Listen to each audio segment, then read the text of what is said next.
Welcome to Inside Tennessee. We're glad you're with us. No matter when or where you're watching, we're streaming on WBIR+. No doubt you can get this on lots of interwebs. We are welcoming our two political analysts with us. You know them as the regulars. Susan Richardson Williams, who is a Republican, runs her own PR firm, is with us, and Don Bosch, who runs his own law firm and is you remember it. Thank you.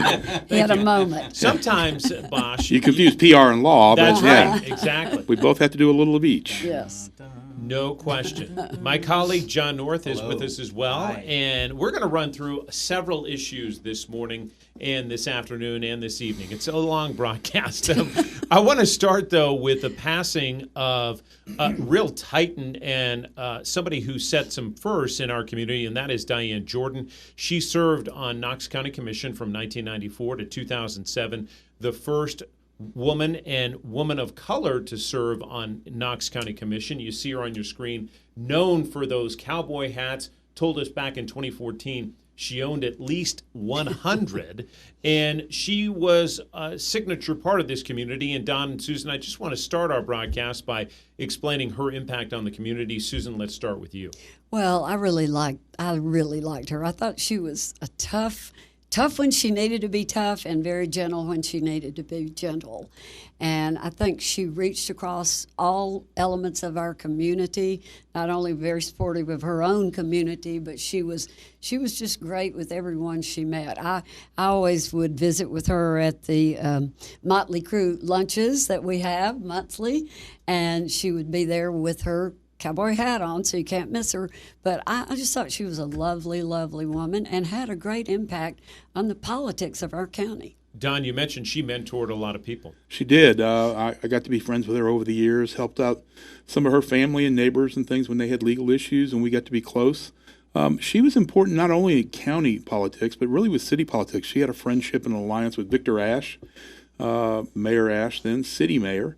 Did a really good job of bringing in the inner city and black communities in Knoxville and really kind of held that coalition together, which kept him elected for 16 plus years, I believe. John, one of her key roles that stood out in her political history was being involved in Black Wednesday, which reshaped politics in this community when we went from no term limits to indeed term limited. Explain that role.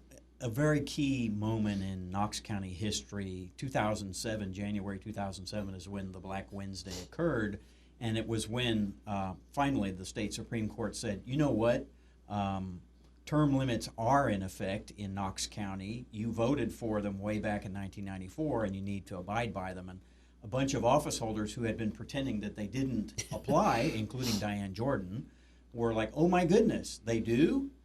Okay. And in the process of acknowledging that and then having to pick people to replace them, they held a bunch of private, non-public. It was one of the stinkiest meetings. And the smoke-filled the room. lawyers, we were running down the city county just to watch the shenanigans all evening.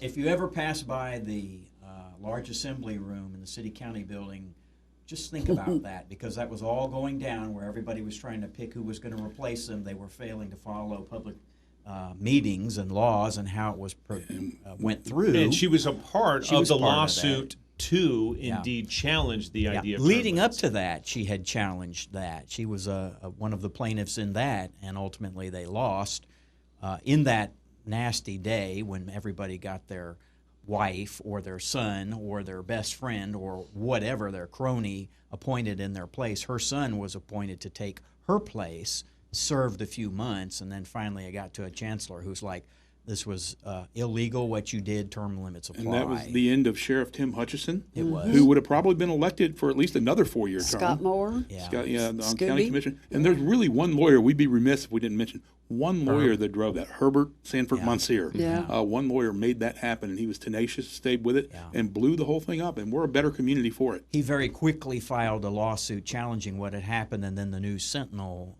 came along and did the same thing, and those two complaints were merged. I want to shift to another part of this community that was really reshaped by the role of one elected leader and then community support, and that is the urban wilderness and the Gateway Park. Last week, Former Mayor Madeline Rogero was part of the opening celebrations for the Gateway Park, which is right at the end of the terminus there in South Knoxville. And these are some drawings of what it was supposed to look like. And you see the mayor with our current mayor, India Kincannon, there. This is named in part for Mayor Madeline Rogero. Let's rewind the clock and talk about what was supposed to be there, and that was, Susan, a road. It was going to connect that part of our city to Chapman Highway and relieve a lot of traffic on that very dangerous bridge to road. nowhere, what we talked about. But I want to make sure we give credit also to Legacy Parks, because they were the originator of the term urban wilderness, and in '08, I guess is when this started. But giving credit to Madeline Rogero, the mayor at the time, she did put $10 million into the budget to make this gateway thing happen. And so, it was a fight. And she's the one that actually stopped the road from happening and made all of this possible. But going back, you and I have been involved with Legacy Parks, but they were certainly the originators of that term. Yeah.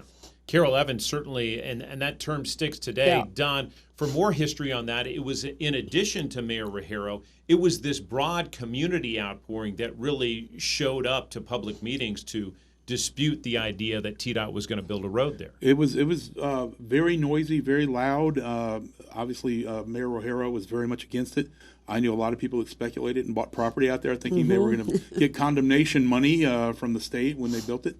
And everybody that owned property did fine out there anyway. And the community is so much better for the urban wilderness and Becker Preserve and now the Gateway Park, because South Knoxville is a tourist destination now. We are really one of the outdoor hotspots in the Southeast. It's helped every aspect of our economy. And people that say, why are we building parks and greenways?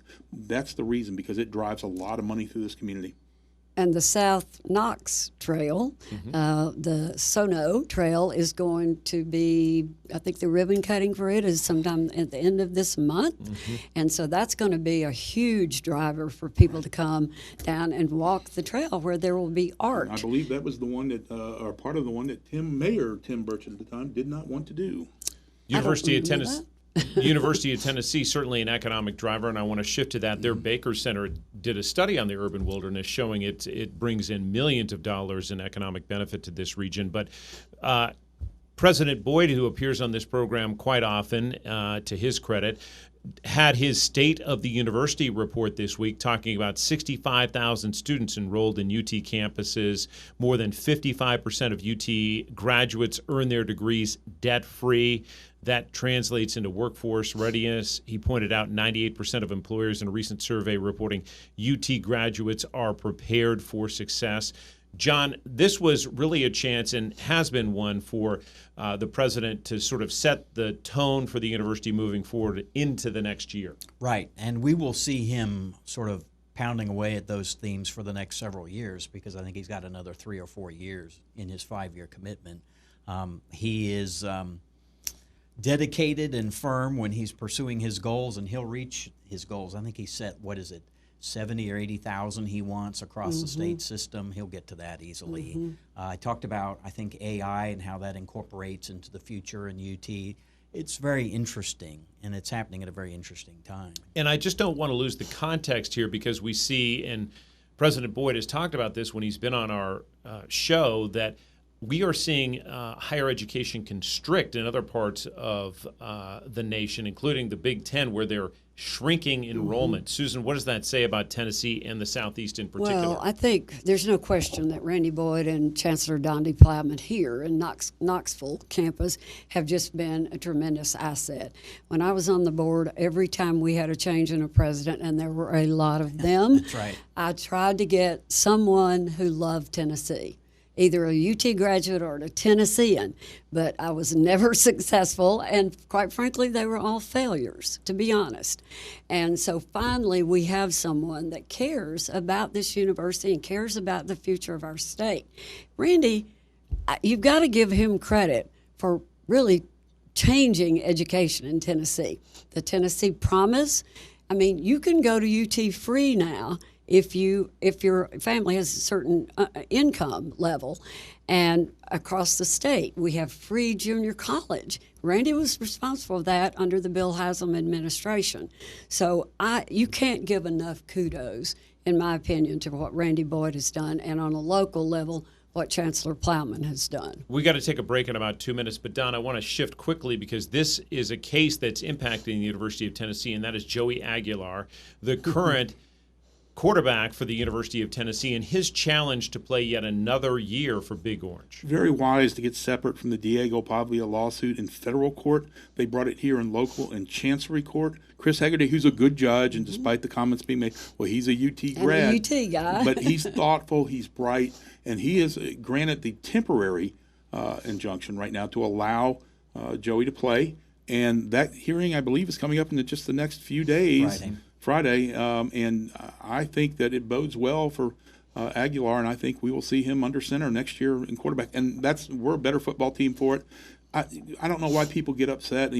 They're saying he's playing. He's 20, he'll be 26 years old. 7 years. Chris Hinkie, who won the Heisman, and I think he was 27 or 28 when he won it. Winkie was 28. Winkie, yeah. I think why people are upset is not necessarily about Joey and him coming back. It's just the whole transfer portal, what's happened with the NIL. You have players transferring. We've got people that played 4 years at 4 schools. And my concern is what is happening to the education piece of it. Are these guys getting a degree? Is that important? No way. No, I think it isn't. And student athletes has always been something that I think we have valued, and that they did get educated. They got a degree. And I'll push back on that. Universities make a ton of money, millions upon millions of dollars. Athletes should get their share. I don't disagree with Susan that the transfers are too frequent and too many, and maybe we can limit the number of times a student can transfer. But I don't have any problem with them getting a little piece of the pie that forever they've been taken advantage of. Can we call them athletic students? No. I think there's a little dilemma there that the NCAA's, this is fast and furious, and the rules change daily. Ask Carson Beck. That's right. He had a famous quote, "What? I graduated 2 years ago." Yes, he did, right down there playing for the championship. We're going to take a quick break on our discussion here on Inside Tennessee. Back with more of the topics politically and across this community that impact you.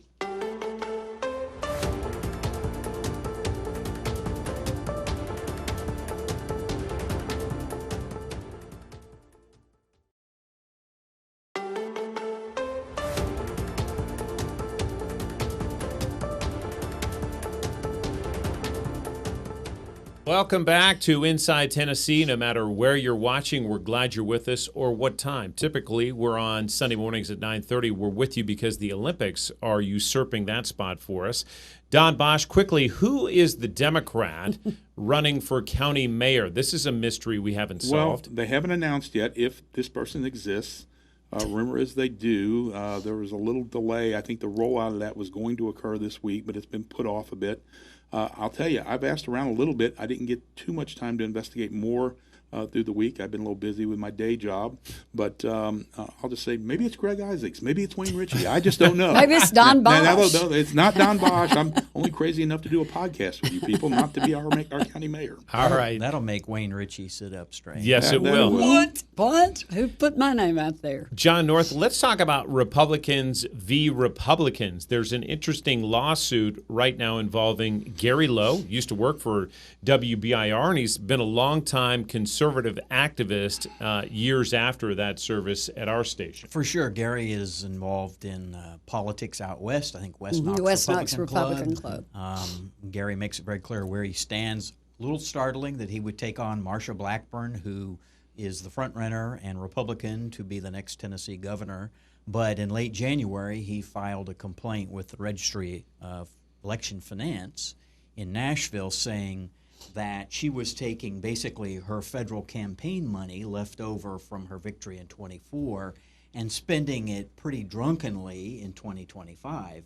And he metaphorically he cited a number of examples of that: plane trips, staffing, all these kinds of things, and said, she had like one bookkeeper once upon a time in the post year after her first victory in 2019, and now she's got a whole staff.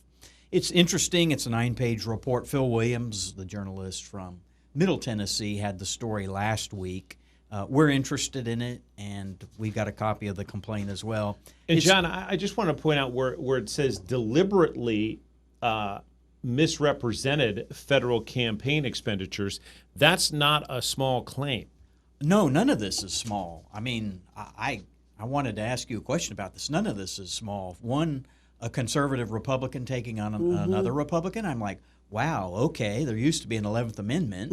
No longer. No longer. And then there's all of this, which is very strongly worded. And it's all very interesting. And I wanted to ask you, did somebody put him up to it? My guess is yes. Don't know who that person is. Could be her opponent's campaign, or it could be that Gary Lowe just decided that he saw what was happening with the expenditures and decided to do it himself. It does surprise me, frankly. Gary is certainly conservative, and Marcia makes herself out to be very conservative, and certainly has an appeal to the Trump conservatives. And I know Gary is one of those folks. So you're right. I have a friend who used to say that Republicans eat their young when they get in control, and that's what's happened in the state. As our friend John likes to point out, we have the walkout majority in the House and the Senate, and we have the governor. We have control of all the congressmen but 1, 2 senators, and that sometimes happens. When you get that much control, you turn inside on your own. And right now we have a far right group, we have some right group, we have moderates, and so all of these folks tend to go after each other. Don, you're the lawyer at the table. When you look at this lawsuit, where are the merits? Well, it's a complaint. In a complaint, you set out one side. There's no pushback yet. I read through it, and I looked at it pretty carefully. There's a lot of smoke, but I don't know that they can make it into fire. And a lot of assertions, some of which just not looking at it like a lawyer, but maybe as a layperson go, yeah, that makes some sense. She probably misused money. But I don't know that ultimately they can prove it. And I'm not sure that even if there are some consequences, they would ever be fatal to her. I think she'll go right along and likely be the next governor. Let's move to the school board, because I want to get your take quickly on a couple of developments that happened. This Wilberforce Academy and the board vote 3-3. We had a couple of people recuse themselves because of their involvement. But this is a group that wanted to start a religious charter school. Don, again, leaning on your legal hat here, what is the implication of this? Well, I just think there's still a separation of church and state problem, and I think ultimately it would have been attacked in the court systems. And again, you're going to use state money to help fund a charter school, which is funded by the state, and it's going to be religious in purpose and scope. And that's fine for those schools, but you really can't have the state support, choose a religion. What happens when somebody wants to start a Masadra in Nashville, for Islamic faith? I guarantee you that that's not going to get approved by anybody's school board in this culture and community that we have in Tennessee. But their argument was that public money is being used for vouchers. And some private, and obviously in private schools. And so they, I understand where they were coming from. But the vouchers go to the parents to make a choice. This goes directly to the school, and that's a direct involvement by the state, and that's the distinction. Don's point is well taken. It's just not just going to be Christian schools are going to be getting money if this legal precedent falls. And this was a little bit in the weeds, John, just for our viewers who haven't heard much about it. But there was really no charter to decide on here. The board was saying, hey, we don't want to do your work for you. They didn't even have an application, did they? They were put in this really awkward position of, shall we ask the state to help us in this regard? And the great irony is, and it's a good story to look into, it died on a 3-3 vote because the school board can't take any action when it's a tie. Right. I wonder how many times on key things there's been a tie and they couldn't go anywhere. This isn't the first. I also want to touch on the fact that we saw Knox Prep say they're done. After barely 2 years, this was an all-boys school. It started as 6th and 7th. They hope to expand it to an all high school. But, John, we saw this fold pretty quickly. Very quickly. They had just gotten, I think, basically some of their first eval numbers, I believe, in December. That was like one of the first reports, and they needed to work on stuff. But I think it's also fair to say we saw red flags of concerns from the original school down in Chattanooga last year. They had some problems which they had to deal with immediately. That school is still going on, but the fact that this one suddenly said, you know what, we're done, I'm not surprised. They blamed low enrollment and also low performance. Don, your take on that and its failure, does it signal anything to the community? It signals what a number of us have been saying about a lot of the vouchers, private school, the use of public dollars for private schools, whether they go to parents, whether they go to charter schools. There was not going to be enough oversight. There was not going to be enough management. There was not going to be enough time as quickly as those programs got rolled out to create a structure for those schools to succeed and those students to succeed. Gloria Johnson was one of the first ones to really trumpet, this is a real problem, folks, and she was right. This is going to be and it has been a real problem. Susan, only a little bit of time left. When you're looking ahead to the next week and the coming weeks, we're going to find out who is on the official list of people who are running in Knox County. We'll start to see these campaigns ramp up. In fact, they're already ramping up. I attended the Volunteer Women's Republican Club meeting on Monday, and we had the 3 mayoral candidates, the Republican mayoral candidates speak. They got 5 minutes each. And then we had all the commissioners, candidates, and some You guys were from there both. to like dinner, right? It was a luncheon, and it was 13 candidates. I know, It that's a went a bunch. while. It went a while. But what's interesting to me is there are challenges. So you've got some moderate candidates for commission. You've got some very conservative candidates for commission, and And we're some going. Democrats, but you didn't invite those. Well, they weren't invited, but it's going to be a really interesting couple of months here. And early voting starts April 15th, y'all. We're 2 months away, and not many of us know these folks that are running. A lot of new names that A lot neither of of new you or I names. knew Yeah, until Garrett just Holt, recently. a name that has run He's before Garrett is running. He known is a property. challenger, and quite a few. We've got some judicial races that are coming up that are challenged, and so we're going to have a very busy two months here. Yeah, when those lists are certified, we'll start to hear more from the candidates here on Inside Tennessee and upcoming debates for both the sheriff and the mayoral race on the Republican side. Again, we appreciate you watching no matter where you are. For my colleague John North, Susan, and Don, always appreciate your insight. Hope to see you right back here next week on Inside Tennessee.